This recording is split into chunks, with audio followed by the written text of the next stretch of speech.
어제 제 아들 유빈이가 교회에서 뭘 하나 잃어버렸었습니다. 다시 찾기는 했습니다만 이 녀석이 아주 소중하게 여기는 것을 잃어버려서 막 시무룩해 있더라고요. 그걸 보면서 괜찮아, 교회에서 있으니까 다시 찾을 거야 라고 말해주면서 한편으로 이런 생각을 했습니다. 이게 날 닮았구나 생각을 했습니다. 제가 잘 잃어버리는 스타일, 잘 잊어버리고 잘 잃어버리고 뭘 기억했다가 잘 잊어버려서 메모를 이렇게 하는데 메모를 하려고 사놓은 그 다이어리를 또 잃어버립니다.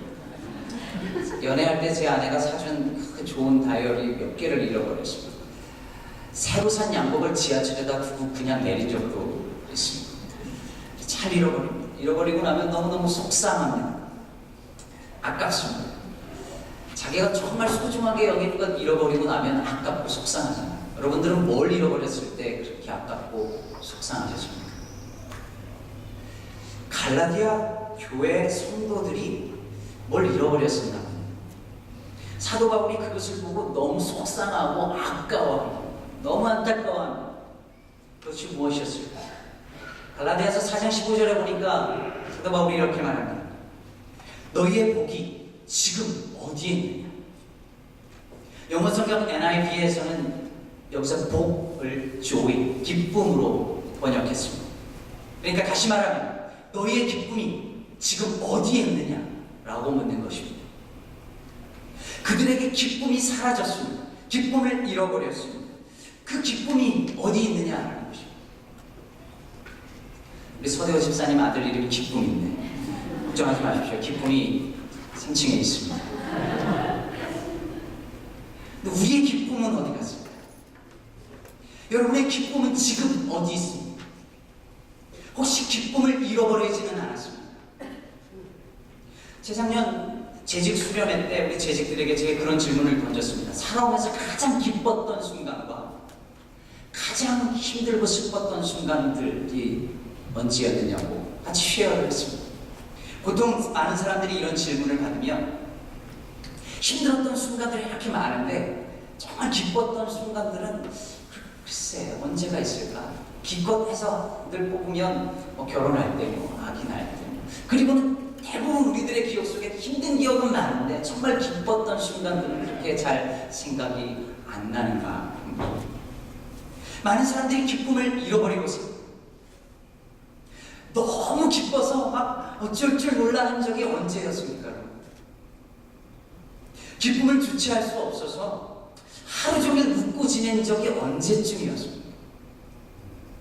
최근에 그런 적은 언젠가부터 우리는 그냥 크게 정말 기뻐하는 일 없이 그냥 삽니다. 지난번 추수감사 주일 때도 말씀을 드렸지만 감사하라면 그래 감사할 수는 있는데 정말 기뻐하면서 감사하지는 못하고 그래야 감사하죠. 그렇지만 정말 마음속에서 기쁨으로 감사하지는 못하고 그냥 그렇게 삽니다. 우리는 확실히 기쁨을 잃어버렸습니다. 근데 우리는 그것을 아까워하지 않습니다. 기쁨을 잃어버렸다고 속상해하지 않습니다. 작은 물건 하나 잃어버려도 아까워하고 속상해하는데 그래서 그것을 찾고 찾는데 기쁨을 잃어버렸는데 찾지 않습니다. 그냥 잃어버렸나 보다 이렇게 생각합니다. 기쁨 따위 없어도 그렇게 사는데 큰 지장 없다고 생각합니다. 그래서 하루 종일 한 번도 기뻐하지 않고 하루가 끝납니다. 그 다음날도 기뻐하는 일 없이 또 하루가 갑니다. 그렇게 하루가 지나고 일주일이 지나고 1년이 기쁨 없이 그냥 지나갔습니다. 1년이 2년 되고 10년이 기뻐하지 않고 지나갑니다. 그렇게 수십 년을 기뻐하지 않고 평생 동안 살았는데 기뻐하는 일이 기억나는 것이 몇 개 안 되는 우리 그런 인생을 살아갑니다. 여러분 이게 정상입니까? 정말 이렇게 사는 걸까요? 하나님 우리를 지으실 때 별로 기뻐하지도 않는 인생을 만들어 놓고 참 좋다, 보기 좋다 이러셨을까요? 결코 아닙니다. 하나님은 우리로 하여금 항상 기뻐하기를 원하십니다. 성경에서 수도 없이 그것을 증거하고 증언하고 있습니다. 주 안에서 항상 기뻐하라. 내가 다시 말하노니 기뻐하라. 어쩌다가 한 번 기뻐하라는 것이 아니라 항상 기뻐하라고 하는 것입니다. 이게 불가능하다면 왜 성경에서 기록해 놓았을까요?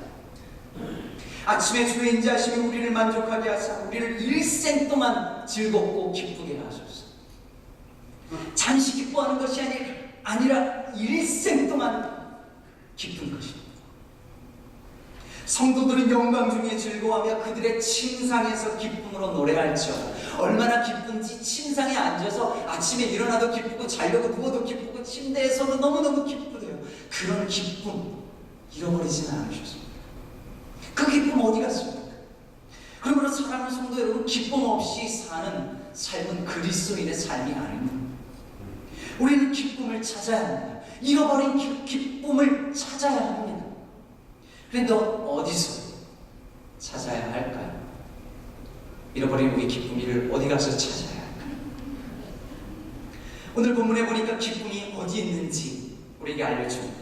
예수님이 탄생하시던 그날 목자들이 밤에 양떼를 지키고 있는데 천사들이 나타나서 그들에게 말합니다. 두려워하지 마라. 무서워하지 마라. 보라, 내가 온 백성에게 미칠 큰 기쁨의 좋은 소식을 너에게 전하노라. 큰 기쁨의 좋은 소식이다. 기쁨이, 그것도 큰 기쁨이 좋은 소식 안에 담겨 있다는 말입니다. 좋은 소식이 무엇입니까? 영어로는 good news, 한자어로는 복음. 복음 안에 기쁨이 있답니다. 기쁨이 어디 있다고요? 복음 안에 있습니다. 그럼 우리가 잃어버린 기쁨이 복음 안에 있습니다. 다른 곳에서 아무리 찾아봐도 여러분, 참된 기쁨은 절대 찾을 수 없습니다. 영원한 기쁨은 찾을 수 없습니다. 복음은 진짜 기쁨을 품고 있고, 기쁨은 복음 안에서만 찾을 수 있는 것입니다. 얼마 전 제가 참 좋은 뉴스 하나를 들었습니다. 한국에서 젊은 부부가 대형마트에서 물건을 훔치다가 절도범으로 잡혔답니다. 근데 훔친 물건을 보니까 과자, 달걀, 우유, 그리고 아기용품, 뭐 이런 생필품이더라고요. 사연을 들어보니까 이 젊은 부부가 3살짜리 아기가 있는데 얼마 전 실직을 해서 직장을 아무리 구하려고 해도 구하지도 못하고 신용불량자가 된 겁니다. 그리고 이 남편은 극성 간염까지 있어서 일자리를 구하기가 점점 더 어렵고 결국 3개월 동안 가스비, 전기세도 못 내는 상황이 되었고, 이렇게 힘든 상황에서 아기 먹을 것을 구하려고 마트에 가서 도둑질을 한 겁니다. 아무리 딱해도 도둑질은 나쁜 짓이죠. 그런데 이 소식이 사람들에게 알려지면서 그 경찰서로 선물이 오기 시작합니다. 제가 인터뷰하는 내용을, 형사랑 인터뷰하는 내용을 들었는데 무슨 선물이 왔을까요? 아기 우유, 달걀, 과자, 아기 신발, 장난감, 옷, 이런 것들이 경찰서로 막 선물이 밀려오더라고요. 한국에 이런 정이 아직 남아있나 봐요. 벌 받기를 기다리고 있는 이 젊은 부부가 선물을 받아들고 울고, 형사들도 너무 놀라서 자기들도 돈 모아서 이 부부에게 전달하는 이 좋은 소식을 들으면서 제 마음에 기쁨이 생겼습니다. 여러분, 복음은 이런 것입니다. 복음은 이와 같은 것입니다. 당연히 벌을 받을 줄 알고 두려워하는 죄인에게 선물이 임하는 것입니다. 죄를 지어서 심판받아 마땅한데 용서와 구원의 선물이 주어지는 것입니다. 하나님이 아들을 보내셨는데 그 아들을 세상에 보내신 것은 세상을 심판하려 함이 아닙니다. 그로 말미암아 세상이 구원을 받게 하려 하시면, 그것이 복음입니다. 그리고 이 복음 안에 기쁨이 담겨져 있는 것입니다. 기쁨을 잃어버리셨습니다. 복음 안으로 돌아오면 됩니다. 복음 안에서만이 기쁨을 찾을 수 있습니다. 사도 바울이 갈라디아에 있는 성도들에게 너희 기쁨이 지금 어디 있느냐라고 물었던 이유가 그것이었습니다. 그들은 복음에다가 율법을 섞으려고 했습니다. 오직 믿음으로 의롭다 여김을 받는 이 복음에다가 율법도 지켜야지 구원을 얻는다라고 하는 그 가르침을 따르려 했습니다. 그 순간 복음이 더 이상 복음이 안 되었습니다.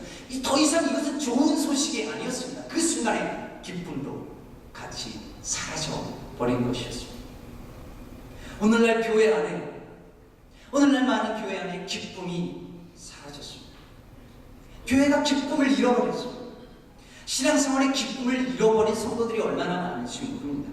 그냥 마지못해 교회에 다닙니다. 기쁘지 않은데 그냥 교회에 다닙니다. 로이드 존스라는 분이 이런 말을 했습니다. 오늘날 교회인들이 왜 교회에 옵니까? 집에 가려고 옵니다. 집에 교회 왜 오나 보니까 그냥 집에 가려고 오는 사람처럼 그냥 와서 가만히 있다가 저 사람 집에 가려고 왔나 보다 생각할 만큼 그냥 왔다 그냥 간다는 거예요. 여러분이 교회 처음 온 분이라고 한번 생각해 보십시오. 교회 한쪽에 이렇게 앉아서 예배 드리면서 이 사람들은 뭘 하나 하고 성도들 얼굴을 쳐다보니까 얼굴에 기쁨이라고 하나도 없고 웃음은 전혀 없고 심각한 표정으로 다 무게 잡고 앉아있는 교인들을 보면 교회 오고 싶을까요? 기쁨 찾으러 왔다가 있는 기쁨도 없어지겠다 하고 그게 당연히 다시는 안 오고 싶어 할 것입니다. 우리 안에 기쁨이 없다면, 여러분 우리 안에 기쁨이 있다면 그 기쁨을 보여줄 수도 없고 그 기쁨을 나눠줄 수도 없을 것입니다. 얼굴 좀 피시고 신앙생활을 하면서 여러분 안에 기쁨이 없습니다. 여러분 답은 한 가지입니다. 복음을 온전히 믿지 못하기 때문에. 다시 말해서 복음을 복음으로 온전히 받아들이지 못하고 있다는 말이에요. 복음을 받아들이는데 갈라디아 교인들처럼 복음 안에다가 다른 것을 섞었기 때문입니다. 더 이상 복음이 기쁜 소식이 되지 못합니다. 여러분 참 기쁜 소식이요. 누군가에게는 정말 기쁘고 좋은 소식이 아닐 수 있습니다. 누가복음 15장에 보면 양 100마리를 가지고 있는 사람이 한 마리를 잃어버려가지고 그것을 찾고 또 찾다가 드디어 찾아서 어깨에 메고 집으로 돌아오면서 기뻐하면서 사람들하고 친구들을 불러서 야 내가 잃어버린 양을 찾았으니까 나와 함께 즐기자라고 말했을 때에 정말 그 친구들과 이웃들이 기뻐하고 즐거워했는지가 안 나옵니다. 그게 나랑 무슨 상관이야? 그게 왜 내가 기뻐해야 돼? 내가 배 아플 일이지.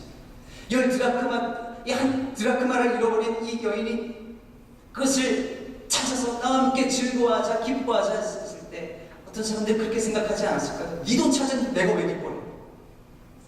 배 아플 일이지.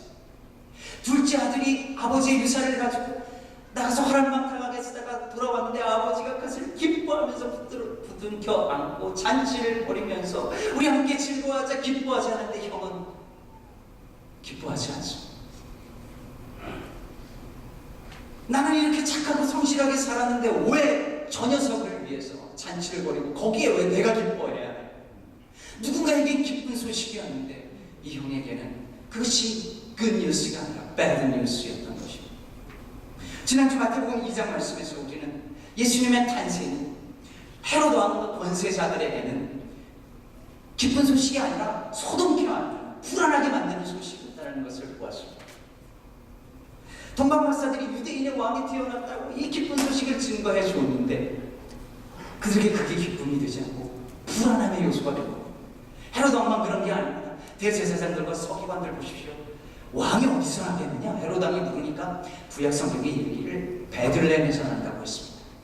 어디에서 왕이 나는지 이들은 알고 있었습니다. 그럼 어떻게 해야 돼요? 동방박사 갈 때 따라가야죠. 가서 예배해야겠죠. 그런데 안 따라갑니다. 왜 안 따라갔겠습니까?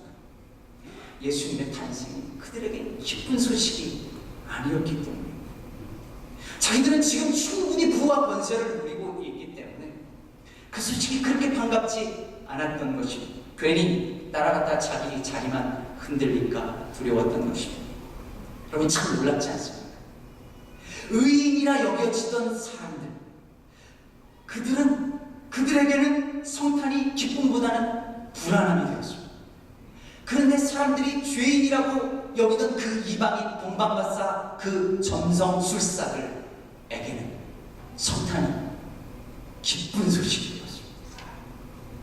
주님의 탄생은 오늘날 힘과 권력이 있고 그리고 스스로 의롭다 여기는 사람들에게는 기쁨의 좋은 소식이 못 됩니다.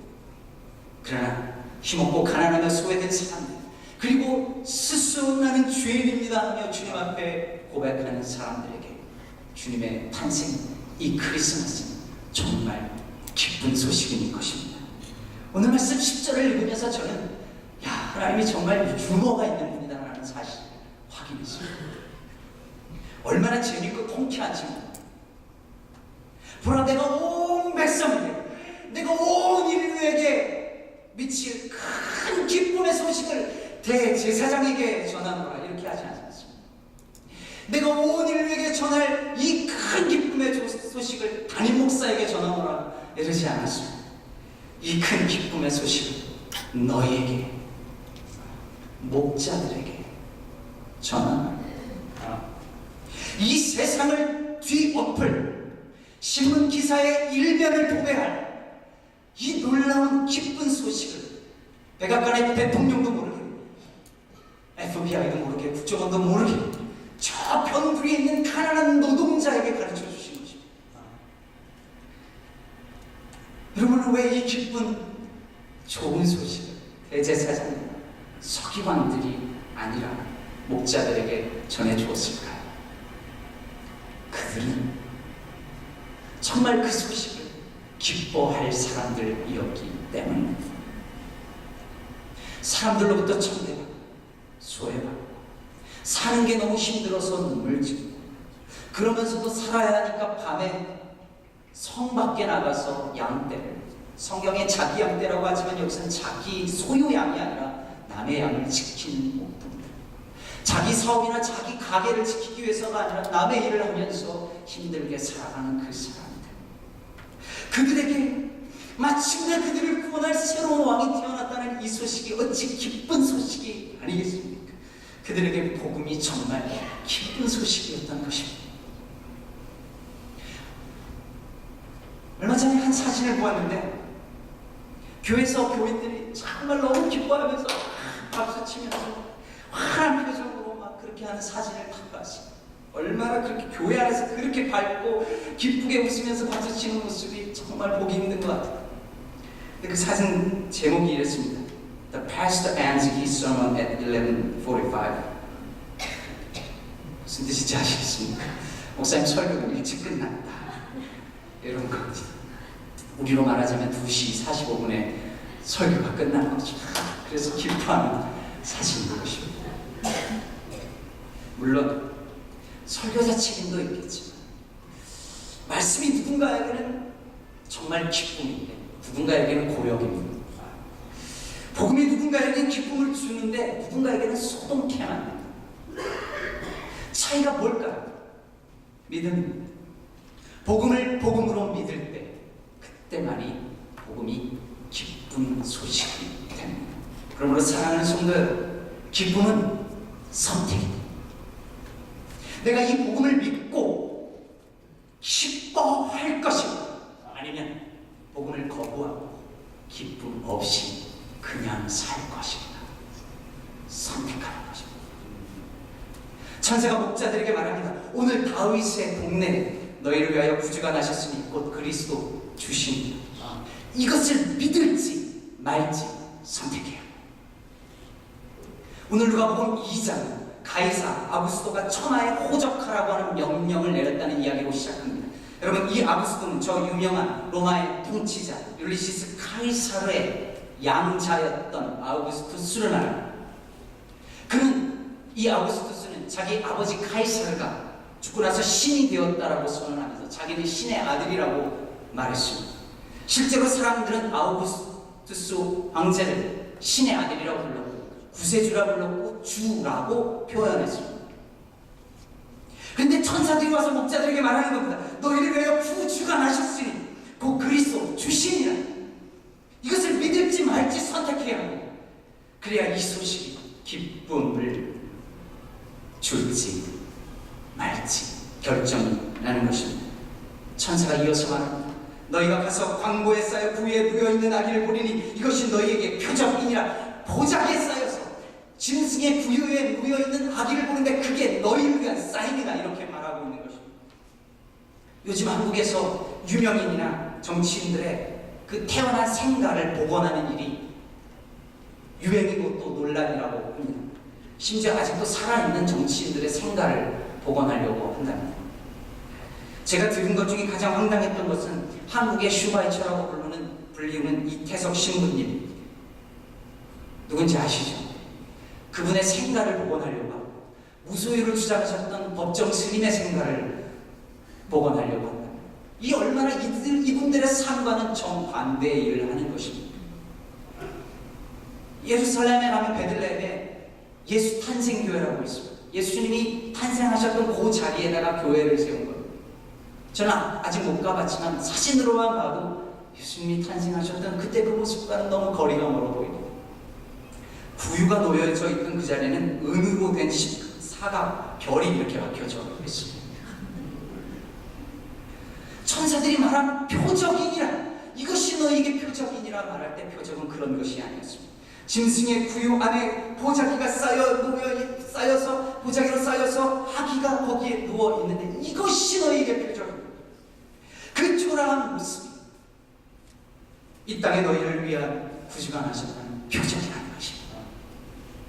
그것이 하나님께서 이 땅에 부유하고 권세 있고 의인이라고 믿는 사람들을 위하여 온 것이 아니라 가난하고 소외된 사람들, 그리고 스스로 주인됨을 겸손하게 고백하는 사람들을 위하여 왔다는 사실을 보여주는 사인이라는 것입니다. 이것을 믿을 것이냐, 그리고 기쁨을 취할 것이냐, 이것을 믿지 않고 거부하며 기쁨과 거리가 먼 그냥 그런 인생을 살 것이냐 선택하라는 것입니다. 여호수아가 백성들을 놓고 너희가 언제까지 주저하겠느냐, 하나님을 섬길지 세상을 섬길지 지금 선택하라 한 것처럼 기쁨을 선택할지 말지 선택하는 것입니다.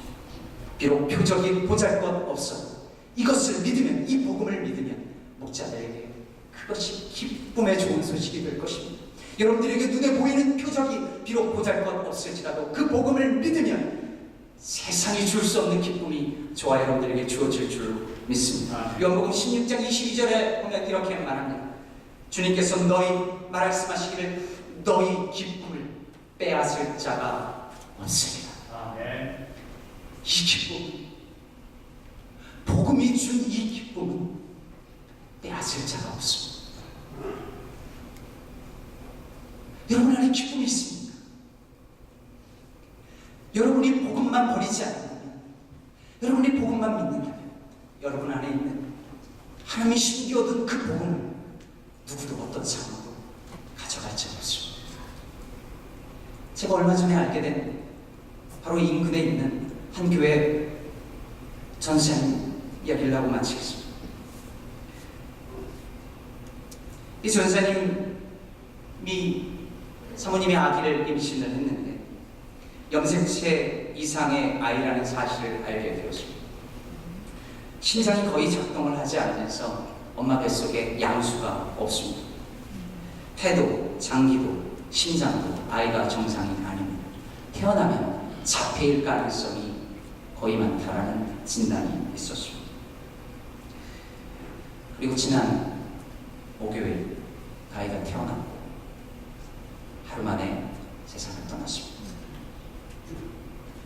그런데 그 과정들을 이렇게 기록을 하면서 아이가 죽고 나서 천국 환송 예배를 드린다라고 하는 그 이야기를 알리면서 그 글의 첫 문장이 하나님은 우리의 기도를 들으신다 였습니다. 그리고 그 출산 과정이 기쁨의 출산 과정이었다고 표현합니다. 하늘나라 갈 수 있는 아이였지만 그냥 포기하지 않고 그냥 버리지 않고 태어나서 한 번이라도 울음소리를 듣게 해달라고 하는 그 기도를 하나님이 들어주셨다고 감사하더군요. 이 이야기를 통해서 한 생명의 귀중함을 알았고 하나밖에 없는 아들 예수 그리스도를 이 땅에 보내신 예수 그 하나님의 마음을 알게 되었다. 그 하나님 사랑 잊지 않고 살겠다고 고백하는 그 전도사님과 그 사모님의 고백을 들으면서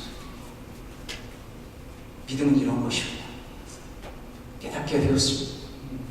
사랑하는 여러분, 우리 안에 하나님께서 심겨 두신 그 기쁨, 아무리 상황이 힘들고 어려울지라도 저 마음 깊은 곳에서 도저히 빼앗길 수 없는 기쁨인 줄로 믿습니다. 기쁨을 잃어버리셨습니까? 그리스도인인데 기쁨을 잃어버렸다고요? 아닙니다. 그럴 수 없습니다. 기쁨을 찾아야 합니다. 기뻐할 수 없는 상황이라고요? 아닙니다. 주께서 말씀하십니다. 너희가 시련을 당할 때 온전히 기뻐하라. 환난 중에 즐거워하라. 그것이 주님의 뜻이고 그렇게 기뻐할 수 있다. 주께서 우리를 도우시는 줄로 믿습니다. 사랑하는 여러분, 세상의 모든 사람들이 우리의 기쁨을 빼앗아갈 만한 나쁜 소식을 증거할 때, 우리들의 귀에 그런 소식이 들려올 때 도저히 뺏길 수 없는 좋은 소식 안에 담겨져 있는 그 기쁨이 저와 여러분 안에 충만하기를 주님의 이름으로 축복합니다. 이 성탄절 때에 여러분 기뻐하십시오. 여러분 가정 안에, 우리 교회 안에 주님이 주신 그 기쁨으로 충만하게 되기를